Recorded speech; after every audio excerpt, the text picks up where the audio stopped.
My brothers and sisters, may the Lord be with you. A reading from the Holy Gospel according to Luke. Some Pharisees came to Jesus and said, "Go away, leave this area, because Herod wants to kill you." He replied, "Go and tell that fox, behold, I cast out demons and I perform healings today and tomorrow, and on the third day I accomplish my purpose. Yet I must continue on my way today, tomorrow, and the following day, for it is impossible that a prophet should die outside of Jerusalem. Jerusalem, Jerusalem, you who kill the prophets and stone those sent to you. How many times I yearned to gather your children together as a hen gathers her brood under her wings, but you were unwilling. Behold, your house will be abandoned.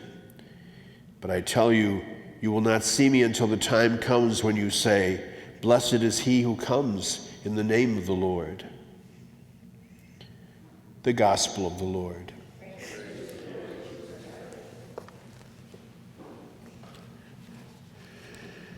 A week or so ago, we heard a segment of Luke's Gospel where Jesus shows us anxiousness for the fulfillment of the plan, for the redemption action to take place. He talks about how he wishes the fire would be ignited, and turns suggests that when finally it does occur, it's going to bring about a whole kind of different understanding and perspective of the world. It'll be a real battle, a battle between that which is good and that which is evil. We see sort of that image again today in a different form as Jesus gets closer and closer to coming to Jerusalem, well aware that the day is closer than it was before, and knowing full well that he just wants it to happen, to be over with, to be in fact fulfilling.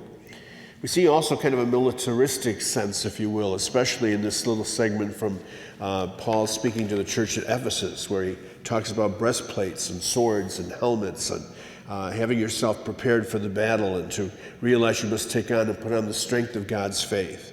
And surely that continues to be the concern, that even as redemption has come, even as Jesus has given us the new promise and pledge, and the kingdom is here, the battle continues between the forces of light, as St. John speaks about, and the forces of darkness.